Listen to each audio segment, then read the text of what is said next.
Day 10 of our Everyday with Jesus devotion. Pursue success modeled on Jesus.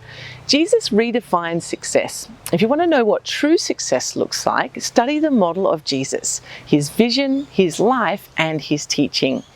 It is the kind of success that is not universally recognized as such. Jesus was both admired and hated. Success does not necessarily mean popularity. Some admired him. There's never been anything like this. Matthew chapter 9, verse 33. Others hated him like the Pharisees. As followers of Jesus, you also may be both admired and hated.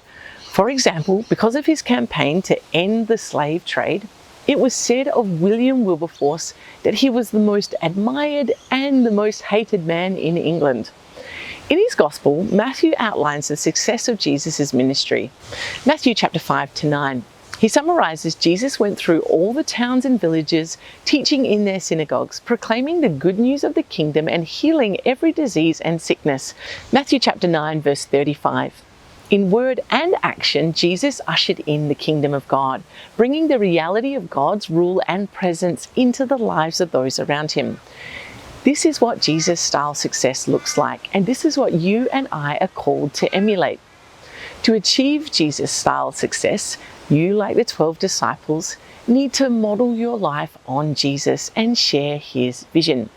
Number 1, the need is urgent. Jesus saw that they were harassed and helpless like sheep without a shepherd. Today, we see millions who don't know Jesus and are spiritually lost. In addition, we see millions who are starving, homeless, suffering from preventable diseases, and without even the most basic education. Number 2, the motive is love. Jesus had compassion on people. Now, this is the strongest word for love in the Greek language, and it's only used of Jesus. And it could be translated that his heart was broken. Jesus was unconcerned about worldly categories of importance or success. In Matthew chapter 9, we see Jesus helping two very different classes of people, an important ruler and a woman whose bleeding would have made her unclean and left on the fringes of society. Yet Jesus had compassion on both. Thirdly, the key is prayer.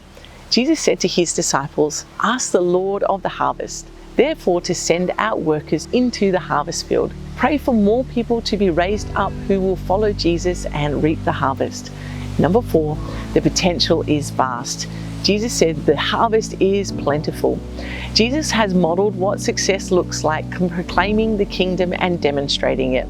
Now he calls you to follow his model, to share in his mission, multiplying its reach. Take time now to ask God what his mission is for you today, and pray for opportunities to share the love of Christ with the people in your world.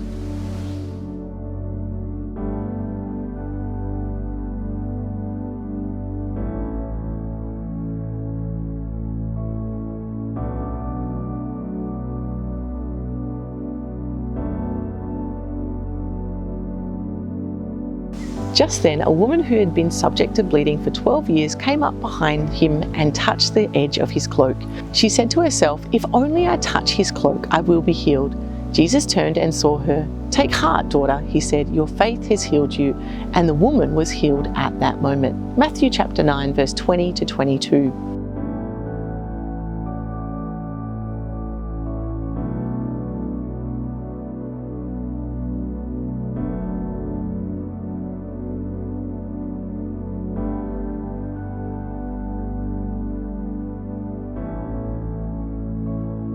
Jesus went through all the towns and villages, teaching in their synagogues, proclaiming the good news of the kingdom and healing every disease and sickness. When he saw the crowds, he had compassion on them because they were harassed and helpless, like sheep without a shepherd. Then he said to his disciples, "The harvest is plentiful, but the workers are few. Ask the Lord of the harvest, therefore, to send out workers into his harvest field." Matthew chapter 9, verse 35 to 38.